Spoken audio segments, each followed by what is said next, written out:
लगातार काम करते करते यानी कि स्टडी करते करते मन में कई बार एक सवाल आता है कि क्या मेरी पढ़ाई उचित मात्रा में हो रही है, या जो मेरा लक्ष्य है वो क्या इसी दिशा में है, या फिर कई बार साथ के लोग या अभिभावक माता पिता कोई सवाल करते हैं या वो राय देने लगते हैं कि तुम्हें ऐसा करना चाहिए, ऐसा करना चाहिए। तो हमें सोचना होता है, वहाँ पे कुछ पल रुक कर विचार करना होता है कि ये लोग अपने हैं, अपने परिवार के लोग हैं, शुभचिंतक हैं और वो राय दे रहे हैं, या मुझे खुद को सवाल आ रहा है, मेरे मन में भी सवाल आ रहा है, या फिर कई बार मैं जांचना भी चाहता हूँ कि मेरी जो स्टडी है वो वास्तव में सही तरीके से हो रही है, नहीं हो रही है। तो एक तरीका है जिसको हम कहते हैं सेल्फ एनालिसिस, आत्ममंथन या आत्मविश्लेषण। और इसको बहुत आसानी से, सरलता से और पढ़ते पढ़ते या खेलते खेलते कभी भी किया जा सकता है। जी हाँ, नमस्कार। मैं डॉक्टर प्रवीण मोहिल आपसे रूबरू हूँ एक महत्वपूर्ण विषय को लेके, जिसका नाम है सेल्फ एनालिसिस या आत्मविश्लेषण। आज के इस वीडियो संदेश में हम 4 बिंदुओं पे बात करेंगे। पहला, हम जानेंगे कि आत्मविश्लेषण क्या होता है। दूसरा, हम जानेंगे कि आत्मविश्लेषण कैसे करें, यानी कि मैकेनिज़्म क्या होगी इसकी। और तीसरा, हम जानेंगे कि जब हम उपाय कर रहे हैं, मैकेनिज़्म को समझ लिया, तो हम इसकी जांच कैसे करें कि हमारा आत्ममंथन या सेल्फ एनालिसिस हो रहा है या नहीं हो रहा है। और चौथे बिंदु पे हम जानेंगे कि इसके बेनिफिट्स क्या क्या होते हैं। तो पहले बिंदु पे हम शुरू करते हैं कि व्हाट इज सेल्फ एनालिसिस, कि आत्मविश्लेषण होता क्या है। जब आप इसका डिक्शनरी में मीनिंग पढ़ेंगे तो आपको पता चलेगा कि इसका मीनिंग होता है कि जो आपका बिगर गोल है या किसी कॉम्प्लेक्स टॉपिक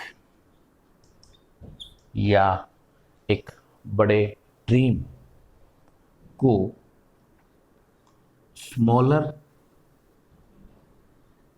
सेगमेंट में, छोटे छोटे पार्ट्स में बांट देना, और या फिर इसको ऐसे अचीवेबल रूपांतरित कर देना। जैसे आपके पास सपोज आप स्कूल में हैं या कॉलेज में हैं, आपके पास एक पूरा सिलेबस है 1 साल का, ठीक है। अब उस 1 साल के सिलेबस में आप देखते हैं कि 1 साल आपके पास है और उसमें आपके पास हो सकता है कि 3 सब्जेक्ट हों, हो सकता है कि 5 सब्जेक्ट हों, या कम या ज़्यादा। यानी कि आप स्कूल में हैं तो अलग सब्जेक्ट होते हैं, आप कॉलेज में हैं तो अलग सब्जेक्ट होते हैं। तो अब आप देखिए कि ये जो 1 ईयर का आपका जो प्रोग्राम है, ये आपका बिगर गोल है, या इसको हम कॉम्प्लेक्स भी कह सकते हैं, ये बिगर गोल है। अब इसको स्मॉलर में यानी कि देखिए कि ये पूरा जो बिगर गोल है पूरे साल का, यानी कि 3 सब्जेक्ट है मान लो आपके, मैं एग्जांपल ले रहा हूँ बीएससी फर्स्ट ईयर का, तो आपके 3 तो मेन सब्जेक्ट हो जाते हैं, फिर कंपलसरी सब्जेक्ट हो जाते हैं, जितने भी सब्जेक्ट हैं। बट आप देख रहे हैं वो सब अलग अलग हैं, ये सब्जेक्ट्स क्या हैं, अलग अलग हैं। तो ये स्ट्रक्चर पहले से बना हुआ है। ये आपका जो 1 ईयर का वो इसमें कन्वर्ट हो गया सब्जेक्ट में। जैसे अगर आप मैथ है या बायो है तो 3 सब्जेक्ट हो गए। अब फिर आप देखें कि प्रत्येक सब्जेक्ट में अगर आप ध्यान से देखेंगे तो यूनिट्स होती हैं या फिर आपके चैप्टर्स होते हैं, या फिर आपके चैप्टर्स होते हैं। यानी कि ये जो पैटर्न जो दिया हुआ है, जो अडॉप्ट किया हुआ है, जो हम लोग फॉलो करते हैं, ये इसी सेल्फ एनालिसिस का ही पार्ट है। फिर आगे देखेंगे कि इन चैप्टर्स में, या अगर यूनिट है तो यूनिट के अंदर चैप्टर है, और अगर चैप्टर है तो चैप्टर के अंदर भी आप देखेंगे कि सब टॉपिक्स भी होते हैं। ठीक है, उसके अंदर भी सब टॉपिक हैं। ये जो एक डिस्ट्रीब्यूशन है, ये जो एक वितरण किया गया है, ये एक सेल्फ एनालिसिस की जो बेसिक डेफिनेशन है उसी का एक पार्ट है।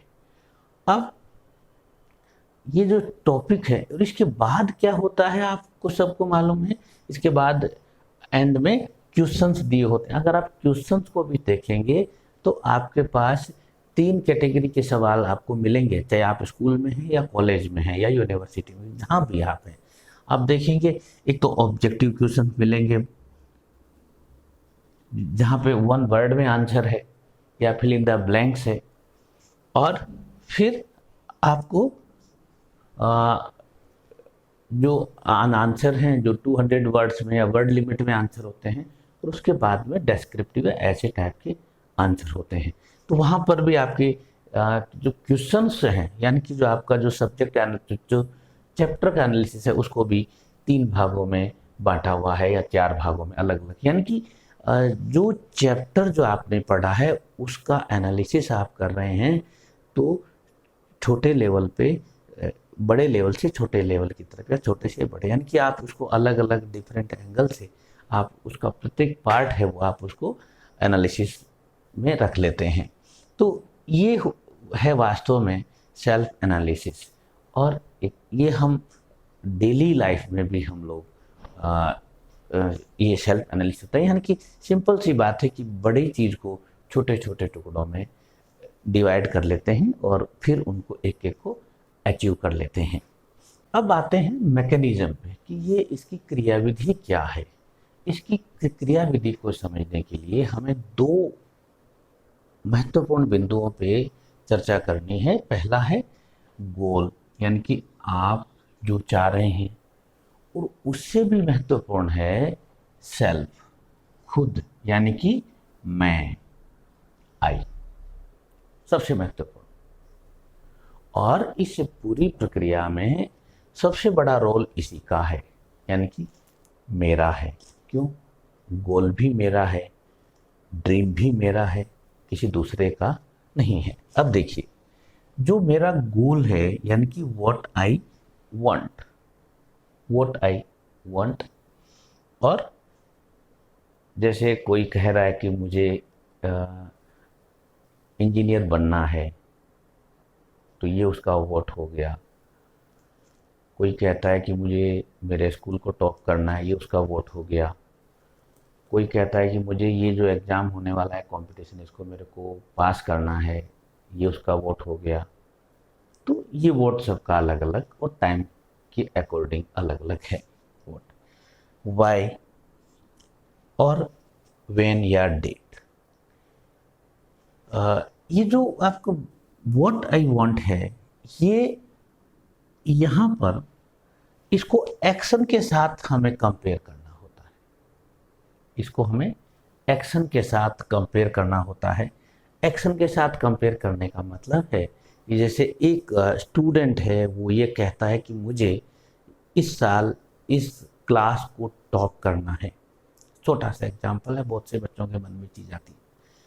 जब उसको टॉप करना है तो वो टॉप होगा कैसे, ये उसको भी पता है। अब वो उसके एक्शंस जो हैं, यानी कि वो टॉप करने के लिए जो उसको करना है वो उसको करना है। अगर वो वास्तव में वो कर रहा है, यानी कि स्टडी करनी होगी, तो वो स्टडी रोज कर रहा है, लगातार कर रहा है, यानी कि जो चाह रहा है उसके प्रति उसका एक्शन भी है। अब एक दूसरा एग्जाम्पल मैं लेता हूँ। सपोज करिए कि एक स्टूडेंट ये चाहता है कि सपोज कि एक स्टूडेंट ये चाह रहा है कि उसको एक जूस पीना है। बहुत सिंपल सा एग्जांपल ले रहा हूँ, जूस पीना है। तो उसको जूस पीना है, वो ही और शी वांट जूस, ठीक है। अब वो कि किसका जूस पीना है ये नहीं पता उसको। सपोज उसको ये मालूम हो गया उसको ऑरेंज जूस पीना है तो उसको जूस पीने के लिए या तो ऑरेंज ला के जूस बनाना पड़ेगा या फिर उसको जाके जूस पीना पड़ेगा। यानी कि उसका एक्शन है या नहीं है। अगर उसके पास एक्शन नहीं है, ना उसके पास ऑरेंज लाएगा, ये ना वो बाहर जाएगा, तो वो जूस कभी नहीं पी सकता। यानी कि तब वो क्या है कि उसका जो आई जो है, ये जो गोल आप उसका रियल नहीं है। तो तब उसको हम उसको सेल्फ एनालिसिस नहीं कहते, उसको डे ड्रीमिंग और बहुत सारी चीज़ें हैं जो आप लोग जानते हैं। तो इसके साथ एक्शन होने बहुत ज़रूरी है। और मैं यहाँ 2 एग्जाम्पल ले रहा हूँ कि एक बच्चे को क्लास टॉप करना है, एक बच्चे को किसी कंपटीशन एग्जाम में क्वालिफाई करना है। तो उसके लिए उसको मालूम है, इसको किसको, सेल्फ को, कि उसका एक्शंस उसके साथ हैं या नहीं है। अगर एक्शन नहीं है तो आप अपने आप से झूठ बोल रहे हैं, अपने आप से झूठ बोल रहे हैं। दूसरा, अब कई बार हम झूठ नहीं बोल रहे होते हैं, हम चाहते भी हैं कि हम करें, चाहते हैं करें, बट एनर्जी कमज़ोर पड़ जाती है, हमारे पास एक फोर्स नहीं होता, एक एनर्जी कमज़ोर पड़ जाती है। थोड़ी देर हम काम करते हैं और थकान आ जाती है। ध्यान से समझना, 2 घंटे पढ़ाई की और फिर नींद आ गई, थकान आ गई। जो थकान आती है, उस थकान के पीछे को समझना है, या कि आपके पास रीज़न होना चाहिए। वाई यानी कि रीज़न। आप टॉप करना चाहते हैं तो क्यों करना चाहते हैं? क्या बिना टॉप करे काम नहीं चलेगा? अगर चल रहा है तो आपके पास रीज़न नहीं है, तो ये चीज़ें होंगी। आपको उस पर्टिकुलर एग्ज़ाम में सिलेक्शन करवाना है तो उसका रीज़न, यानी कि आपके पास ये रीज़न गहरे हो, एकदम डीपर लेवल के हों, यानी कि उनका कोई विकल्प ही ना हो, कोई विकल्प ही नहीं है कि मुझे वो चाहिए, मतलब चाहिए ही है। जैसे हम खाना रोज़ खाते हैं, चाहिए होता है, क्योंकि खाना नहीं खाएंगे तो बॉडी को एनर्जी नहीं मिलेगी, एनर्जी नहीं मिलेगी तो हमारा सर्वाइवल खतरे में आ जाएगा। तो बिल्कुल वैसे रीज़न, वाई, और ये रीज़न जैसे स्ट्रॉन्ग होगा, जैसे एक बच्चा के कहता है कि साहब मुझे नौकरी, इस एग्ज़ाम में, इस वैकेंसी में मुझे नौकरी लगना है। क्यों लगना है? कि सर अब एनफ हो गया, घर में कोई पैसा नहीं है, मेरे साथ अब ऐसी स्थितियां हैं कि एनफ इज एनफ। तो उसके पास रीज़न आ गया, वोट उसका है कि भाई उस वैकेंसी में रीज़न आ गया। अब उसके पास ये जो फैक्टर है, डेट है, ये उसके पास है कि वो एग्ज़ाम जब भी होगा उसको क्वालिफाई कर लेगा। बिल्कुल वैसे ही एक बच्चे को टॉप करना है, 99% लाने हैं, 95% लाने हैं, तो उसके पास उसका वोट है वो कि उसको टॉप करना है, हो गया। फिर उसका जो वाई है, उसको टॉप क्यों करना है, उसका हो सकता है उसका ड्रीम हो या कुछ भी उसका रीज़न है, तो वो कर लेगा। और रीज़न जितना स्ट्रॉन्ग है तो उसकी एनर्जी उसको लगातार मिलती रहेगी। और ये जो तीसरा जो है डेट है, टाइम फैक्टर है। अब यहाँ पर इसको इसका जो सबसे महत्वपूर्ण पार्ट है कि जैसे हम 24 आवर को एक स्टैंडर्ड मानते हैं, एक दिन, एक दिन आपकी ज़िंदगी का जो खुशनुमा दिन होगा, एक दिन जो है सबसे इम्पोर्टेंट पार्ट है, या कहें कि इस समय की ज़िंदगी की यूनिट है एक दिन। एक एक दिन करके अच्छे होते चले जाते हैं, एक एक दिन करके ख़राब होते चले जाते हैं। तो एक दिन जो यूनिट है वो दिन है, यानी कि 24 घंटे है। क्या 24 घंटे में आपको ये देखना है, एनालिसिस करना है, 24 घंटे में एक बार, 24 घंटे में एक बार, कि किसको देखना है? व्हाट को नहीं देखना, वांट को छोड़ दीजिए एक बार के लिए, वाई को भी छोड़ दीजिए एक बार के लिए, डेट को भी। सिर्फ आपको एक्शन पे फोकस करना है, सिर्फ एक्शन। यानी कि मेरे एक्शन जो हैं, यानी कि मैं उस पर काम कर रहा हूँ या नहीं कर रहा हूँ। मुझे फिट होना है, फिजिकली फिट होना है, मेरा वेट बढ़ा हुआ है, तो इसके लिए मैं खाली सोच रहा हूँ या मैं एक्शन कर रहा हूँ। एक्शन अगर मैं कर रहा हूँ तो मैं सच्चा हूँ, एक्शन अगर मेरे हैं तो सच्चे हैं, एक्शन मेरे अगर हैं तो मेरे पास रीज़न है, और एक्शन अगर हैं तो मेरे पास एक्शन प्लान है। तो जो मोस्ट इम्पोर्टेंट पार्ट है इस वीडियो का वो ये कि आपके पास एक्शन है, एक्शन होने से ही आपका गोल अचीव होगा, आपका आपको आपका जो आप चाहते हैं वो होगा, या आप अपनी ऑनेस्टी जो है वो आपको यहाँ पे पे करेगी। इसके बाद के सामने, क्योंकि वो लगातार पढ़ रहा होता है, वो अपनी तरफ से एक्शन कर रहा होता है, तो उसके सामने एक समस्या आती है, या वो ये जानना चाहता है, जैसा मैंने शुरू में कहा कि घर वाले या दोस्त लोग हैं वो भी आपको कुछ न कुछ कहना चालू कर देते हैं, कह रहे। तो हमें क्या करना है, जांच करनी है, हमें टेस्ट करना है कि मैं सही हूँ या नहीं हूँ, या मुझे क्या करना चाहिए। इसको टेस्ट करने के लिए दो चीज़ों पे फोकस करना है। सबसे पहला जो फोकस है कि आपका जो माइंड जो है, आपका जो माइंड है यानी कि आपका जो मन है, यानी कि आपका मन लग रहा है या नहीं लग रहा है। कहीं ऐसा तो नहीं कि आपको बोरियत हो रही है, आपको बीच बीच में ऐसा मन करता हो कि छोड़ दें, या आपका कहीं मन जो है वो वहाँ से ना हो कि कहीं और जा रहा है, यानी कि आपको बोर हो रहे हैं, या आपको कुछ और आइडिया आ रहे हैं कि ये नहीं मैं ये कर लूँ, यानी कि मन आपका स्टेबल है या नहीं है। तो ये पहला फोकस करना है माइंड के ऊपर, कि अगर माइंड आपका वहाँ पे टिका हुआ है, लगातार आपका फोकस वहाँ पे, माइंड आपका वहाँ है, तो आपको किसी की सुनने की ज़रूरत नहीं है, आप ऑन द वे हैं, आप सेल्फ एनालिसिस भी आप कर रहे हैं, चलते चलिए। कॉन्ग्रेचुलेसन कि आपका माइंड वाइड। अगर आपका माइंड डिफरेंट डिफरेंट एक्टिविटीज पे जा रहा है, आपका बोरियत हो रही है, आपको आप में सुस्ती आ रही है, तो इसका मतलब है कि हमें सेल्फ एनालिसिस की बहुत ज़्यादा ज़रूरत पड़ने वाली है या ज़रूरत है।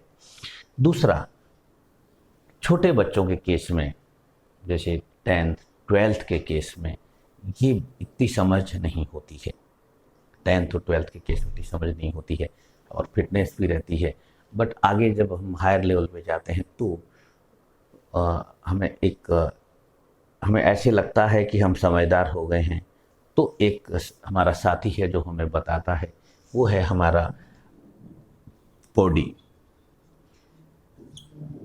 अगर माइंड हमारा स्टेबल है या माइंड से हम नहीं पता लगा पा रहे हैं, तो हमें बॉडी पे फोकस करना होता है। अगर हमारी बॉडी में कहीं पर भी पेन यानी कि दर्द हो रहा है, या मोटापा शुरू हो गया है, या एसिडिटी शुरू हो गई है, या कुछ माइनर एक्सीडेंट्स शुरू हो रहे हैं, या हाथ पैर में कहीं सूनापन सा आ रहा है, तो अगर ये यानी कि ये जो बॉडी में ये सब चीज़ें जो हो रही हैं, बॉडी में ये सब चीज़ें हो रही हैं, तो समझो कि ये चीज़ें आती कहाँ से है। एज पर एनएलपी, जो हमारा जो माइंड का जो विज्ञान है, वो ये है कि ये सब चीज़ें दिमाग अपने पास दिमाग के पास स्टोर नहीं है, ज़्यादा समय तक स्टोर नहीं रखता, वो चीज़ों को बॉडी पे शिफ्ट कर देता है और बॉडी पे वो असर हमारे दिखने शुरू हो जाते हैं। तो अगर ऐसा है, यानी कि सिंपल सा चीज़ मैं कहूँ कि आप अपने शारीरिक रूप से पूरी तरह से फिट हैं, आप फिट हैं पूरे, बिल्कुल वैसे ही फिट हैं जैसे आप स्कूल में फिट थे, या बिल्कुल वैसे ही फिट हैं जैसे आप 6th में थे, जैसे आप 10th में थे, यानी कि आज के 4-5 साल पहले जैसे फिट आप थे, वैसे ही आप फिट हैं, और आपका माइंड लगा हुआ है लगातार, आपको कोई सुस्ती नहीं आ रही, आपको कोई बोरियत नहीं हो रही, तो इसका मतलब है कि आप सही रास्ते पे हैं, ऑन द वे हैं, और आपको मंजिल आपके पास होगी। अब अगले पड़ाव में हम देखते हैं कि ये सेल्फ एनालिसिस हमने किया, अब इसके हमें बेनिफिट क्या है, इसके हमें बेनिफिट क्या है। इसका जो सबसे बड़ा बेनिफिट है सेल्फ एनालिसिस का, एक तो ये कि इसमें कभी बहुत एक्स्ट्रा एफर्ट्स कुछ नहीं करने पड़ते। आप जब आप सो रहे हैं, शाम को सोने से पहले आप एक बार ये देख लें कि आज मेरे एक्शन क्या क्या थे, आज मेरे एक्शन क्या क्या थे। शाम को नहीं तो कोई बात नहीं, आप सवेरे उठते ही आप ये देख लें कि पिछले 24 घंटे के मेरे क्या एक्शन थे, पिछले 24 घंटे के देख लें, अगर नहीं देखना तो कोई बात नहीं, अगले 24 घंटे यानी कि आज मेरे को क्या करना है, उस पर वो अपने एक्शन देख लें कि मुझे कैसे करना है, एक्शन की स्ट्रेंथ देख लें। यानी कि ये एक सॉफ्ट स्किल है जो मुश्किल से 30 या 40 सेकेंड में आप इसको कर लेते हैं। तो एक तो ये बहुत छोटी सी टेक्निक है। दूसरा क्या है कि इसमें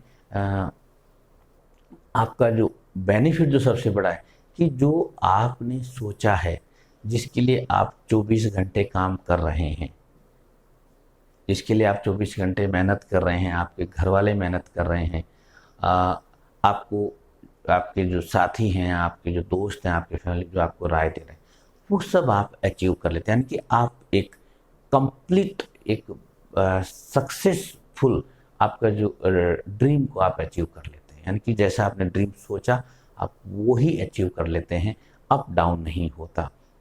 जैसे मान लो आपको आईएएस बनने का है, तो ऐसा नहीं है कि चलो आरएएस ही बन के रह गए, कुछ तो बने, ऐसा नहीं। आपको कंप्लीट सेट जो आपका है वो मिलता है। वंस अगेन मैं इसको समराइज करूं कि पूरे सेल्फ एनालिसिस के अंदर एक ही चीज़ महत्वपूर्ण है, वो है आपके एक्शन।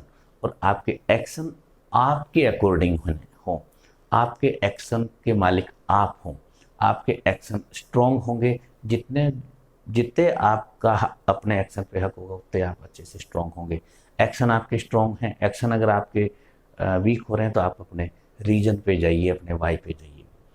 अपना वाई और वोट है, ये दोनों मिलकर के आपको आपकी मंजिल, आपके सपनों को अचीव कराएंगे।